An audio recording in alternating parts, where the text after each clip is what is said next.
Students, last class में हम लोग class 10th social science history का chapter second nationalism in India पढ़ रहे थे।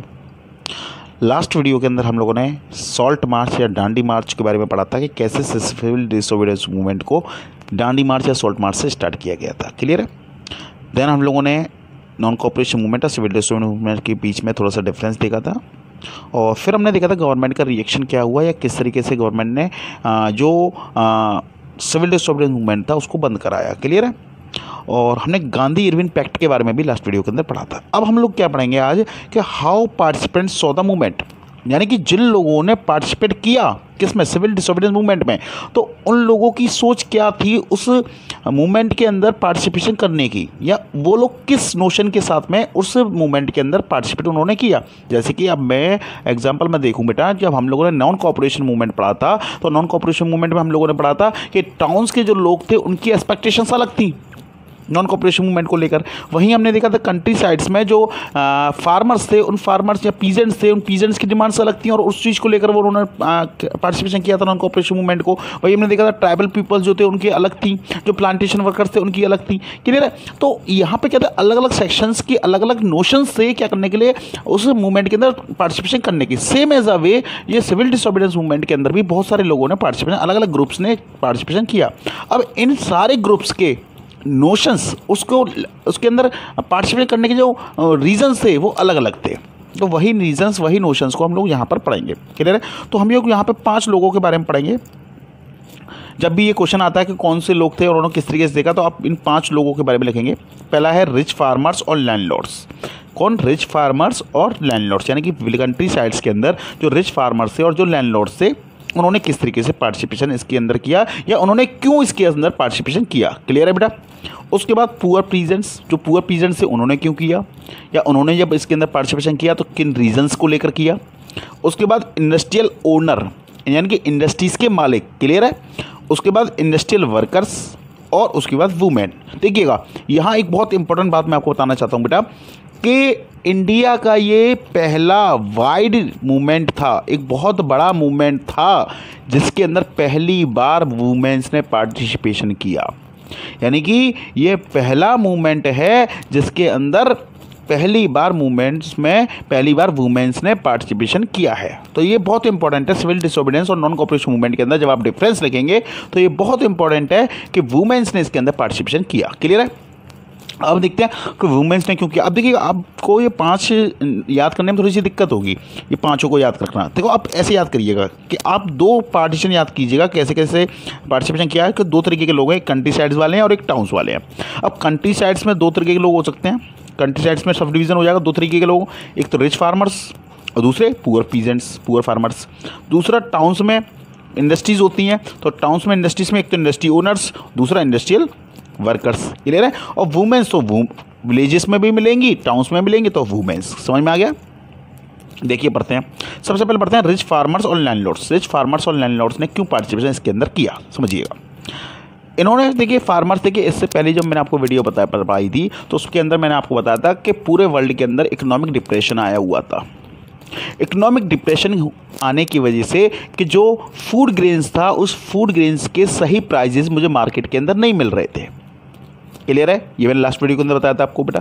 तो इससे एक प्रॉब्लम क्रिएट हुई। वो प्रॉब्लम क्या क्रिएट हुई कि जो रिच फार्मर्स थे या रिच लैंडलॉर्ड्स थे, वो उनके जो फूड ग्रेन्स था, उसके जो उनका जो एग्रीकल्चर गुड्स था, उस एग्रीकल्चर गुड्स के सही प्राइजेस नहीं मिल पा रहे थे मार्केट के अंदर। यानी कि उनके पास में आमदनी क्या हो रही थी, कम हो गई थी उनकी आमदनी। इसके साथ साथ जो ब्रिटिशर्स थे वो उनसे हाई रेवेन्यू कलेक्ट कर रहे थे। तो वो 2 चीज़ों के खिलाफ थे। वो पहले बात तो कह रहे थे कि भाई एक तो अपने इस रेवेन्यू को कम करो। वो ब्रिटिशर्स से क्या चाहते थे कि एक तो अपने इस रेवेन्यू को कम कीजिए, दूसरा जो हमारे एग्रीकल्चर गुड्स हैं, जो हमारे फूड ग्रेन्स हैं, उनके सही प्राइजेस हमको मिले। क्लियर है।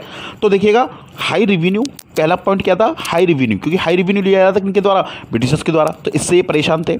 दूसरा क्या था, prices of the agriculture goods. मैंने बताया जैसे कि प्राइजेस जो थे एग्रीकल्चर गुड्स के उनको सही नहीं मिल रहे थे, वो क्या हो रहे थे, डाउन हो रहे थे। यहाँ मैंने निशान बना रखा बेटा डाउन का, यहाँ मैंने बना रखा है इंक्रीज़ का। क्लियर है। तो लैंड रेवेन्यू क्या हो गया था, इंक्रीज़ हो गया था, और प्राइजेस ऑफ एग्रीकल्चर गुड्स कैसे हो गए थे, डिक्रीज़ हो गए थे, जिसकी वजह से प्रॉब्लम्स क्रिएट हो रही थी किन के लिए, किन के अंदर, किनको, रिच फार्मर्स को। तो इसकी वजह से रिसेंटेंसमेंट अगेंस्ट द गवर्नमेंट, तो जिसकी वजह से गुस्सा थे, नाराज़ थे कि वो लोग किससे, रिच फार्मर्स क्या थे, नाराज़ थे, या लैंडलॉर्ड्स नाराज़ थे किनसे, गवर्नमेंट से। क्लियर है। वो गवर्नमेंट से डिमांड कर रहे थे कि भाई हमारी रेवेन्यू को आप क्या करें, कम करें, और हमारे एग्रीकल्चर गुड्स के प्राइसेस हमें सही दिलाएं। लेकिन जब उनकी डिमांड्स को गवर्नमेंट ने नहीं माना तो वो क्या हो गए, गुस्सा हो गए, किससे, गवर्नमेंट से। तो उन्होंने क्या किया, वो जब गवर्नमेंट के खिलाफ हो गए तो गवर्नमेंट के खिलाफ होकर वो उन्होंने पार्टिसिपेशन किया किसके अंदर, सिविल डिसोबीडियंस मूवमेंट के अंदर। और उन्होंने सिविल डिसोबीडियंस मूवमेंट के अंदर स्वराज को ऐसा किसके रूप में लिया, fight for the Swaraj was the struggle against the high revenue, यानी कि उनका स्वराज के लिए लड़ने का मतलब क्या था, अपने रेवेन्यू, हाई रेवेन्यू के खिलाफ लड़ना। तो यहाँ पे आपको स्वराज का मतलब समझ में आया बेटा। इनके लिए स्वराज का मतलब क्या था, हाई रेवेन्यू से छुटकारा पाना। क्लियर है। वहीं देखिए अब देखते हैं पुअर पीजेंट्स के साथ में क्या प्रॉब्लम थी। तो इनके साथ भी सेम प्रॉब्लम थी बेटा, हाई रेवेन्यू की प्रॉब्लम तो इनके साथ भी थी, क्योंकि रेवेन्यू ये इनको भी पे करना पड़ रहा था, रिच फार्मर्स को भी पे करना पड़ रहा था। लेकिन हाई रेवेन्यू के साथ साथ इनके साथ एक और प्रॉब्लम थी। वो और प्रॉब्लम क्या थी वो देखिएगा, unpaid rent to be remitted, unpaid rent to be remitted, मतलब समझिए क्या है इसका, unpaid rent to be remitted. देखिए जो पुअर पीजेंट्स थे या पुअर फार्मर्स थे, जिनके पास में अपनी, जो लैंडलेस फार्मर्स थे, यानी कि जिनके पास अपनी खुद की ज़मीनें नहीं थी, वो फार्मर्स क्या करते थे, वो रेंट पर ज़मीन लिया करते थे, क्या करने के लिए, फार्मिंग करने के लिए। अब वो रेंट पर ज़मीन किससे लिया करते थे, रिच फार्मर्स या लैंडलॉर्ड से। क्लियर है। अब वो रिच फार्मर्स या लैंडलॉर्ड से वो क्या करते थे, ज़मीनें लिया करते थे और उस पर खेती किया करते थे। क्लियर है। अब जब उनको प्राइजेस सही नहीं मिल पा रहे हैं, जब एग्रीकल्चर गुड्स के प्राइजेस सही नहीं मिल पा रहे हैं और दूसरा गवर्नमेंट रेवेन्यू भी हाई ले रही है, तो अब वो क्या कर पाते थे, वो उस रेंट को पे नहीं कर पाते थे। वो रेंट को क्या नहीं कर पा रहे थे, रिच फार्मर्स को, लैंडलॉर्ड्स को पे नहीं कर पा रहे थे। तो वो लोग डिमांड कर रहे थे गवर्नमेंट से कि एक तो रेवेन्यू को कम कीजिए और दूसरा जो हमारे पास, हमारे ऊपर जो क्या है, कर्जा है किनका, रिच फार्मर्स को और लैंडलॉर्ड्स को, उसको क्या किया जाए, माफ़ किया जाए। तो unpaid rent to be remitted का मतलब है माफ़ किया जाए। क्लियर है। लेकिन इनका जो मूवमेंट करने का तरीका था, या इनका जो इसको कहने का तरीका था, वो कैसा था, रेडिकल मूवमेंट्स टाइप का था। रेडिकल मूवमेंट्स यानी कि ये बहुत ज़्यादा गुस्से से इस चीज़ को करते थे, कहीं पर प्रोटेस्ट कर देते थे, तोड़फाड़ कर देते थे। क्लियर है। अटैक कर देते लैंडलॉर्ड्स पे, रिच फार्मर्स के ऊपर। तो इस तरीके से ये करते थे। तो रेडिकल तरीका था इनका मूवमेंट करने का, जिसकी वजह से कांग्रेस इनसे एक दूरी बनाकर रखती थी। जिसकी वजह से कांग्रेस क्या करती थी, कांग्रेस जो पार्टी थी, जो सिविल डिसोबीडियंस मूवमेंट को चला रही थी, वो पार्टी थोड़ा सा इन लोगों से क्या रहती थी, दूर रहती थी। तो Congress was unwilling to support, Congress ने कभी इनके मूवमेंट्स को सपोर्ट नहीं किया, क्योंकि इनके मूवमेंट्स कैसे थे बेटा, रेडिकल मूवमेंट्स थे।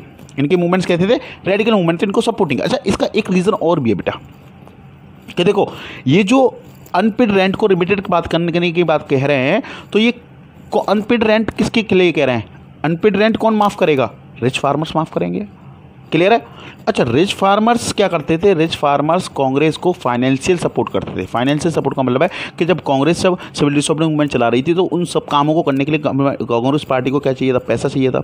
तो वो पैसा कौन प्रोवाइड करता था, ये रिच फार्मर्स थोड़ा बहुत पैसा उनको प्रोवाइड करते थे। क्लियर है। तो कांग्रेस भी किन को सपोर्ट करना चाहती थी, रिच फार्मर्स को सपोर्ट करना चाहती थी। इसलिए कांग्रेस क्या नहीं करती थी, इनको लोगों को, पुअर पीजेंट्स के मूवमेंट्स को सपोर्ट नहीं करती थी। क्लियर हुआ ये पॉइंट। आगे देखते हैं टाउन्स में सबसे पहले हम देखते हैं इंडस्ट्रियल ओनर्स, यानी जो इंडस्ट्रीज़ के मालिक थे। बेटा देखो, मैं आपको एक बात बता दूं कि पहले हम लोग पीछे चलते हैं थोड़ा सा, और मैंने आपको एक चैप्टर पढ़ाया था इंडस्ट्रियल रेवोल्यूशन, है ना। उसके अंदर मैंने आपको बताया था कि 1914 से लेकर 1918, यानी कि फर्स्ट वर्ल्ड वार को आप याद कीजिए। तो फर्स्ट वर्ल्ड वार 1914 से 1918 तक चला।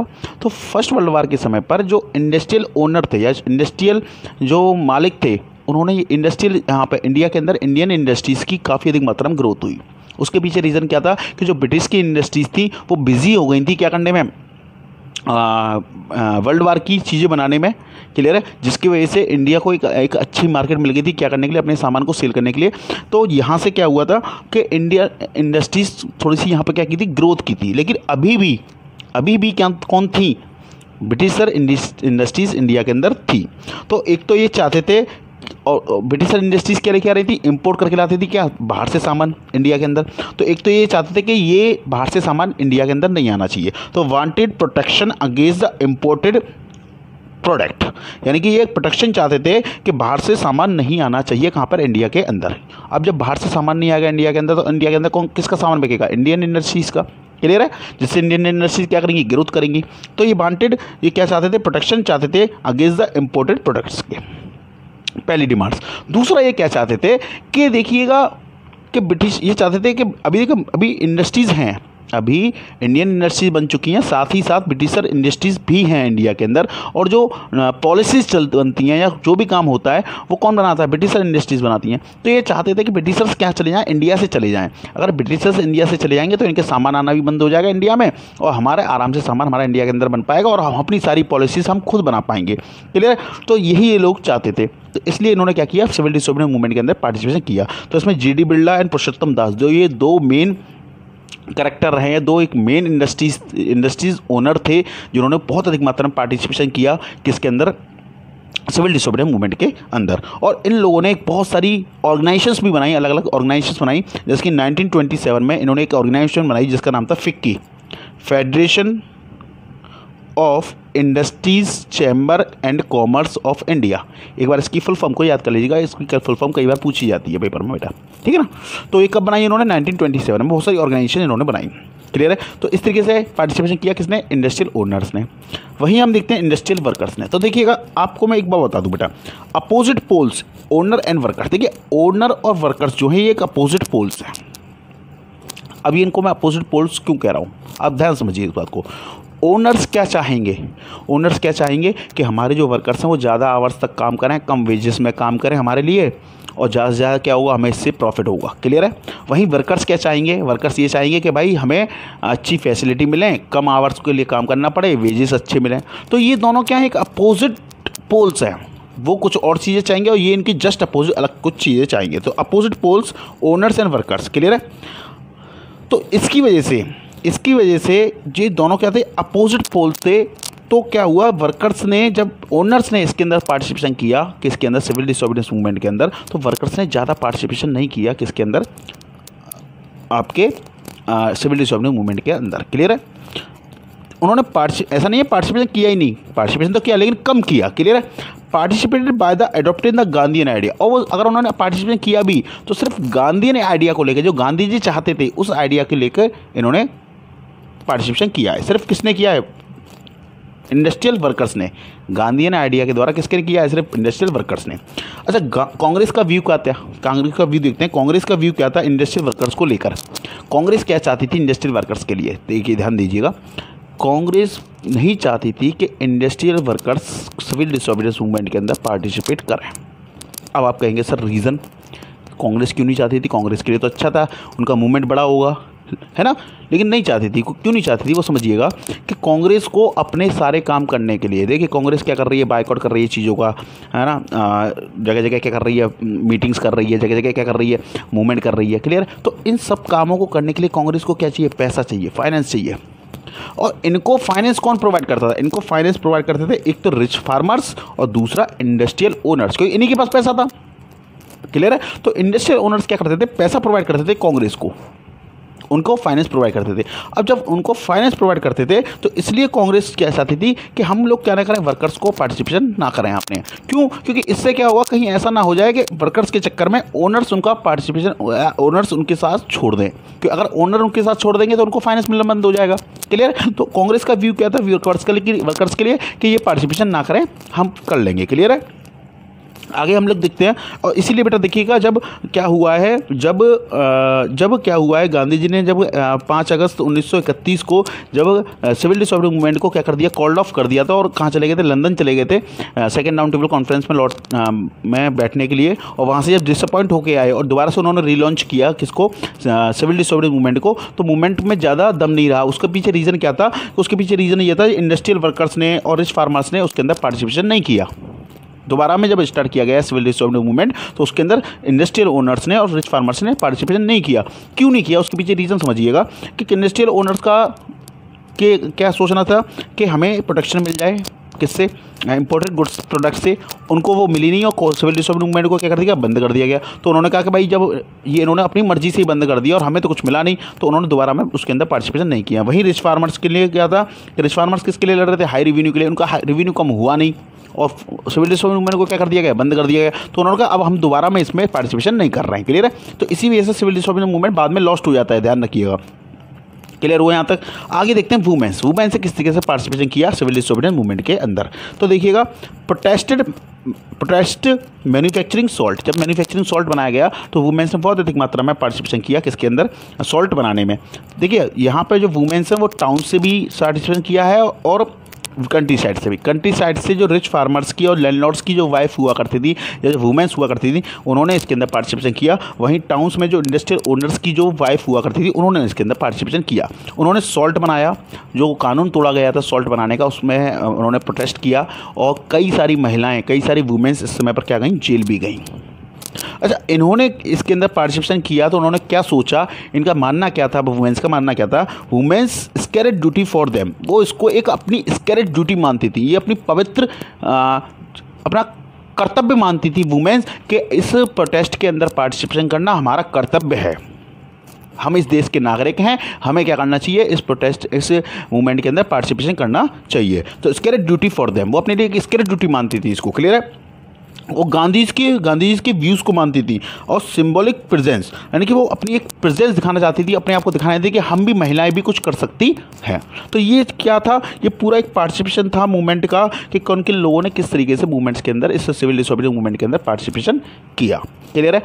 आगे की वीडियोज़ में हम लोग इस चैप्टर के आगे पढ़ेंगे। जहाँ तक के वीडियोस आप लोगों ने देख लिए, एक बार आप पूरे चैप्टर को रीड करें, अच्छे से पढ़ें, आपको पूरा चैप्टर बहुत अच्छे से समझ में आएगा। Thank you.